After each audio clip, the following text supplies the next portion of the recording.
राजा विक्रमादित्य एक बार फिर शमशान पहुंचे और पेड़ से बेताल को उतारकर अपने कंधे पर रखकर चल पड़े।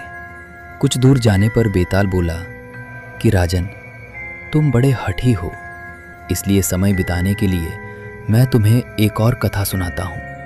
पर शर्त वही है कि यदि तुम उत्तर जानते हुए भी नहीं बोले तो तुम्हारा सिर फट जाएगा, और यदि बोल पड़े तो मैं फिर से उसी पेड़ पर लौट जाऊंगा। ये कहकर बेताल ने कहानी आरंभ की। एक नगर में एक राजा था जिसकी एक अत्यंत रूपवती और बुद्धिमान पुत्री थी। एक दिन वो राजकुमारी अपने महल की छत पर खड़ी थी।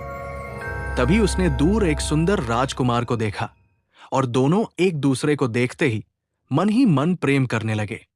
कुछ समय बाद परिस्थितियां ऐसी बनी कि राजकुमारी ने एक विश्वसनीय दासी की सहायता से उस राजकुमार को गुप्त रूप से महल में बुला लिया। दोनों का मिलना जुलना छिपकर चलने लगा।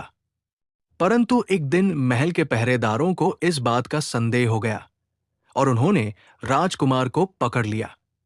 राजा के सामने लाए जाने पर राजकुमार को मृत्यु दंड देने का आदेश दे दिया गया।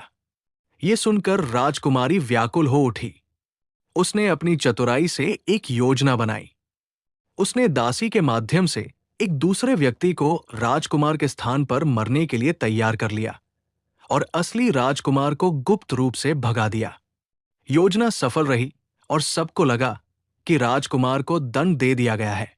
कुछ समय बाद राजकुमारी भी महल छोड़कर उसी राजकुमार के पास पहुंच गई और दोनों साथ रहने लगे। लेकिन कुछ समय बीतने के बाद राजकुमार का मन बदल गया और वो किसी दूसरी स्त्री की ओर आकर्षित हो गया। ये जानकर राजकुमारी को गहरा आघात लगा। इतना कहकर बेताल ने राजा से प्रश्न किया कि बताओ, इस पूरी घटना में सबसे बड़ा दोषी कौन है?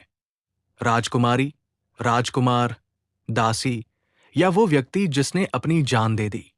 राजा विक्रमादित्य ने उत्तर दिया कि सबसे बड़ा दोषी राजकुमार है, क्योंकि उसने सच्चे प्रेम और बलिदान का मूल्य नहीं समझा और विश्वासघात किया।